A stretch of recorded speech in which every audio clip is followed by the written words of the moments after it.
Thank you, Steve, Commander Bill, President Ruby, our National Commander Dan, distinguished guests at the head table, one and all. It's a pleasure to be here with you all tonight as we honor our National Commander for his great year of service that he is rendering to us. Being there and have done that, it's a great challenge, but it's a rewarding challenge. As he has said, I think this is his 38th department that he's visited, plus his overseas trip. Next week he'll be back at the White House, and those are the great honors that we have who have served as national commanders to represent each and every one of you. You know, tonight as we have the honor of the commander here, and with Michael's work, and as we've seen two of the donations out of our National Child Welfare, we've been very fortunate in Massachusetts over the last number of years to have many grants come back from it. But when you think about it, back in 1987, when the senior past national commander from Massachusetts was commander, think of this, in 1987 he raised over $1.1 million. So that was pretty lot of money back then. You know, and but to each and every one of you, you truly deserve a round of applause for yourself. Because I was just sitting there and I was putting some numbers together of what you've done in this commander's year of Dan's. Is the National Emergency Fund, right now we've presented to the national organization over $15,000. Child Welfare Foundation, and thank you to the family of Ernie Montron and to Annette in honor of Tony. We've given over $5,000 to the Child Welfare Foundation. You know, Southwick Post at your commander's banquet, for you, Billy, they came up and presented 2 checks for $5,000 apiece. And Operation Comfort Warriors, even though that was last year's commander's charity, and with another check tonight for that comes out of Jake's Post, over $16,500 this year. There's a new program that's kicking off, and NEC will address it at its May meeting, and if it goes forward, you know, I'm honored because of you and through our department convention last year that we're going to present them, if it kicks off, a check for $5,000, and that's to make a soldier's wish come through. And that'll be stipulated that they have to come out of the New England region of a soldier's wish. So you put all that together, and we've already donated over $41,000 to national programs this year. And I commend each and every one of you. And I'm sure I know there's a few folks who have checks tonight and want the commander speaks, will be happy to accept those. So with that said, the chief money raiser from 1987, who showed how we could do it from Massachusetts and raising money, our senior past national commander, John P.J. Comer.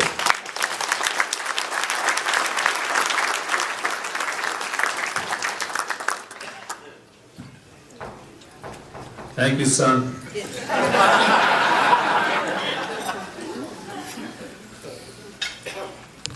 Our national commander, Dan Dellinger, and his wife Margaret, Department Commander Bill and Department President Ruby, Sons of the Legion, Billy, all distinguished guests here at the head table,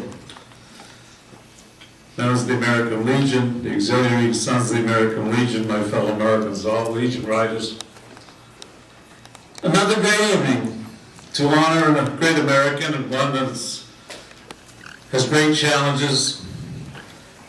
You have to read the emails every day, as I do. We're getting from the national office of what he goes through. We all went through it, but this year is some very special challenges that we'll hear more about at the convention. Yes, he'll be going to Rhode Island tomorrow, and then the latter part of the week he'll be ending up in the White House. And that's how the American Legion and the American Legion family is recognized. He'll be going over to Europe, he'll be spending time in France and Germany, Vietnam. It's great challenges.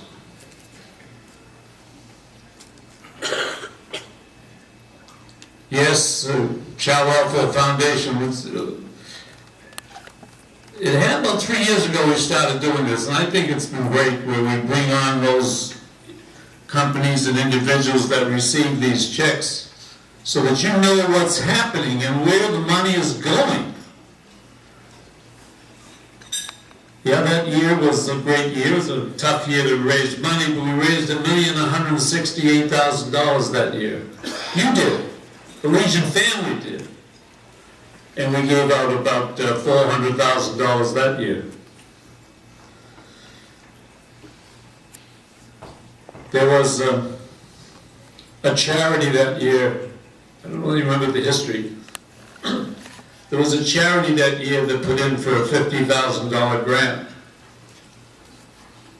And his father was the little boy that was decapitated down in Florida. And his father was part of this organization that has been on television and Most Wanted and all that. So we put in a $50,000 grant. I did, under my name. So I'm in my office in the morning of the awards. I'm looking over the list and they didn't make the cut. So I called in the national agent and I said, there's something wrong here. I said, I just got through raising over $1 million and I put in a grant and it don't make the cut? Well, that's the way they looked at it. Is that right? Bring the committee in here right now. He called the committee in before me, about 8:30 in the morning. They knew how irate I was. I said, who's going to make the motion? This fellow from Georgia got up and says, I make a motion that the commander wish be granted $50,000. Do I hear a second? It was seconded. All those approved, now go back to work. I mean, it's ridiculous, but this is what we have to do. So I know where he's going. So he's a great guy from Virginia. We love him dearly. So Commander, with all that said, this is the time to raise some bucks for you. I'd like you to take this back to the finance director in Indianapolis. And I'm proud to present on behalf of my post, who on one given day, cookout in the backyard of the post in Hyde Park, we raised $11,500.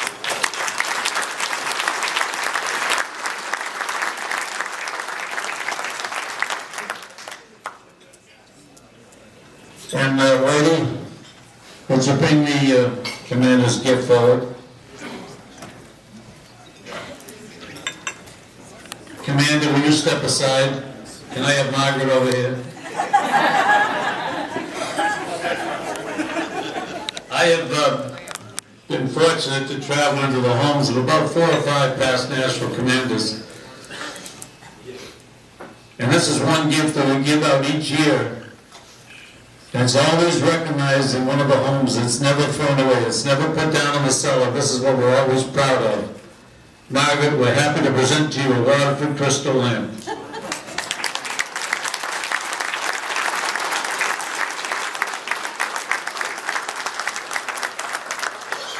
Oh yes, I will display this in my home. I know where it's going. It is beautiful. Thank you very much. Thank you very much, Massachusetts, for your hospitality. I've enjoyed my stay here, and I really appreciate this gift. Thank you.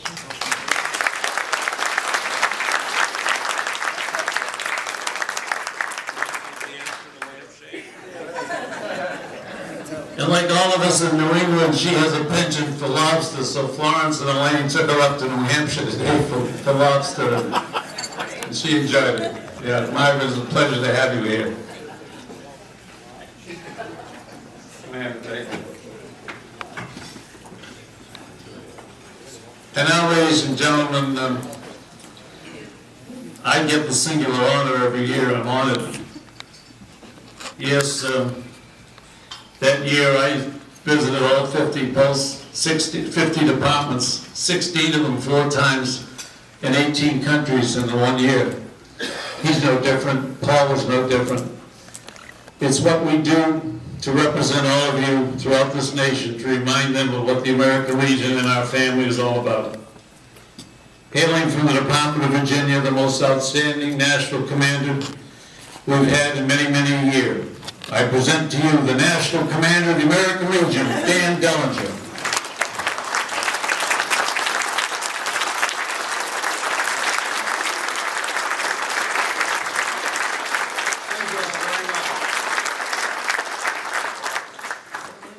Thank you, Commander, for that introduction.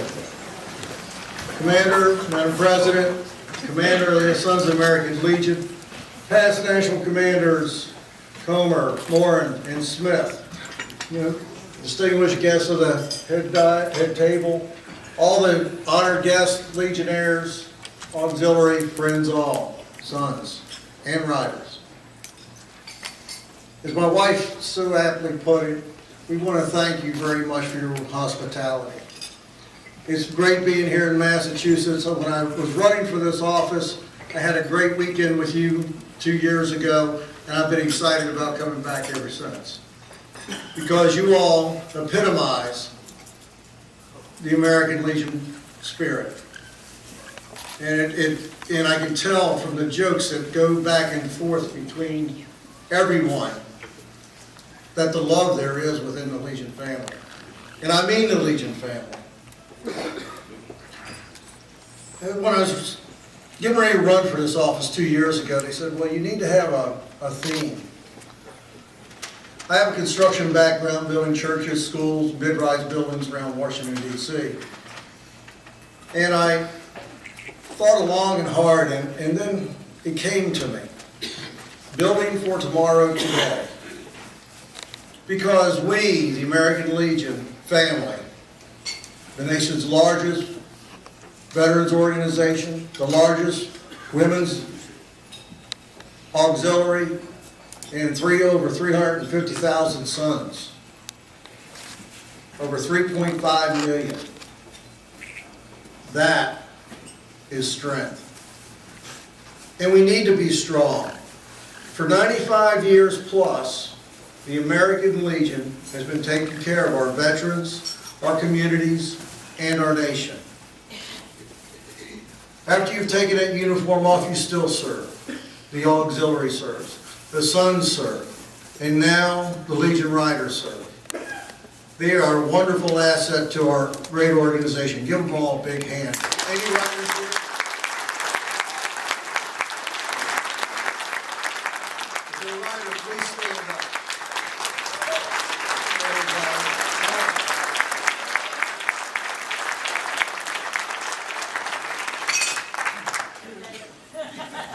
Which is as we've done since our inception. We've gone to war, we've taken that uniform off, and we continue to serve. World War II. Are there any World War II veterans in the house? We have 4.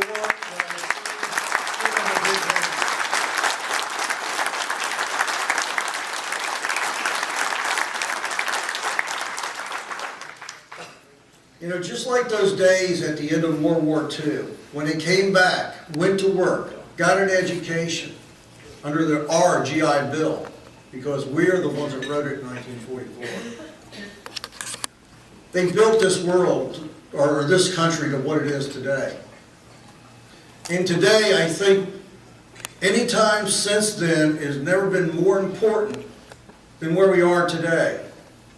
Over the next 4 years, we're going to have 1.2 men and women coming off active duty. They're going to need jobs. They're going to need education. They're going to need help raising their families.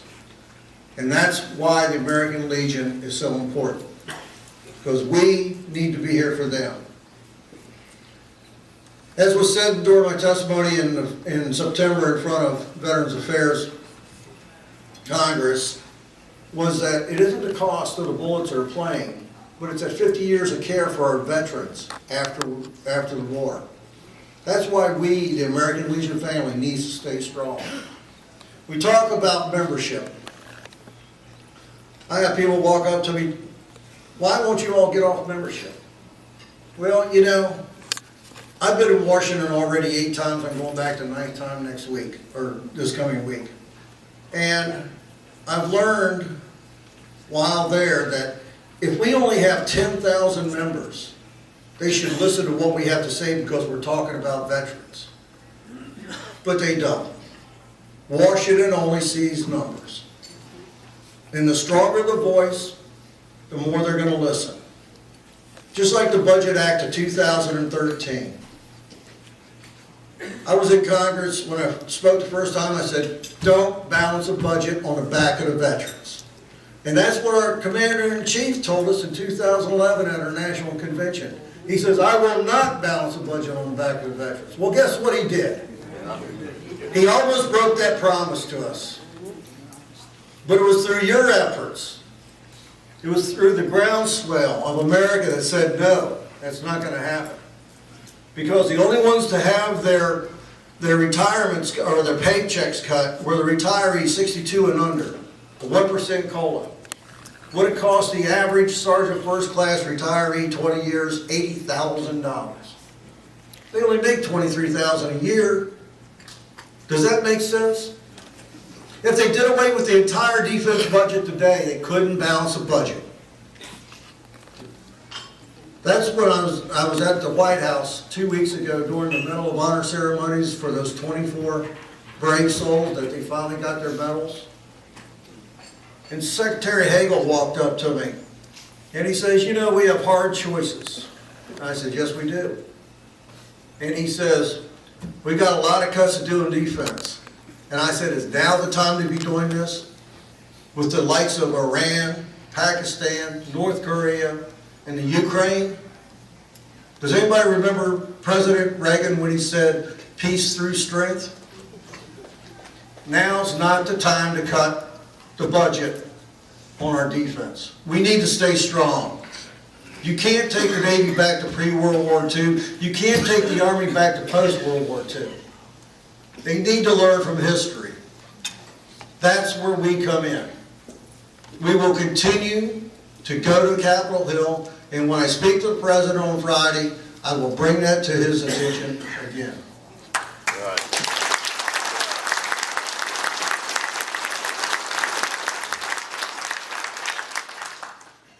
You know, we've been accused of being partisan.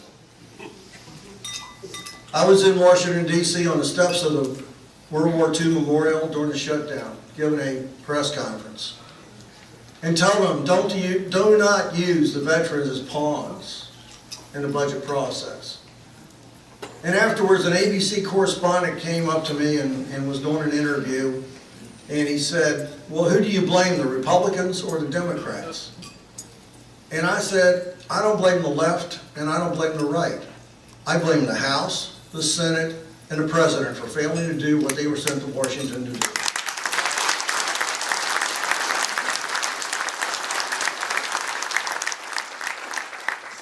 With your help, we will continue to push that message because it's important. Because when you start talking about closing the commissaries, when you talk about from 274 down to 24, they're going to save $1 billion a year on it. But is it the right thing to do when you have young men and women trying to carry out a mission, trying to stay alive, to worry about where their families' food's going to come from? Or that poor, and I mean poor, because most of the enlisted men barely make minimum wage, to have to pay part of their housing allowance out of their paycheck? What are these people thinking? There again, the American Legion will stand up and we'll tell them what they think. We'll tell them exactly how we feel and what's good for America, good for our national defense, and especially for that less than 1% that wears that uniform today. We have to continue to be there for them every day, and we will be.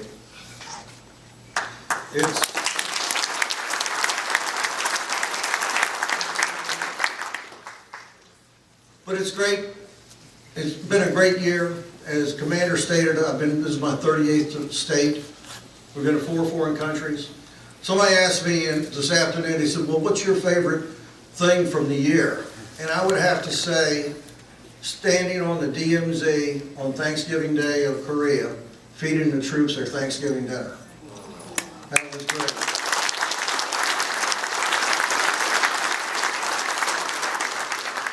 But something else I brought from my tour of Korea was that the South Koreans would walk up to you and shake my hand and thank me for what Americans did for them. The forgotten war. All Korean War veterans, please raise your hand.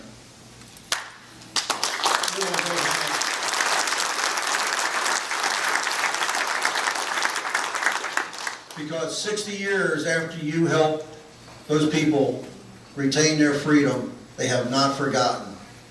And I don't think they ever will. And they shouldn't. Vietnam era vets, raise your hand. Welcome home, brothers and sisters. Welcome home.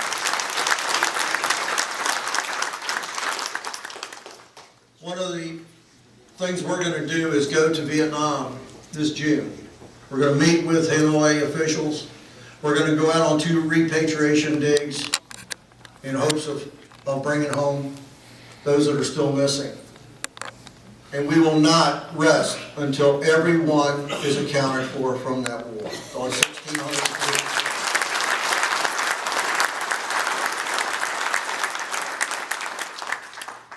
But it's what we do. It's who we are. It's our fabric. And what I've learned in Washington, D.C. is that politics is replacing patriotism. So that's where we, the American Legion family, comes in. We have to be strong. We are that fabric. It's going to have to keep America strong now.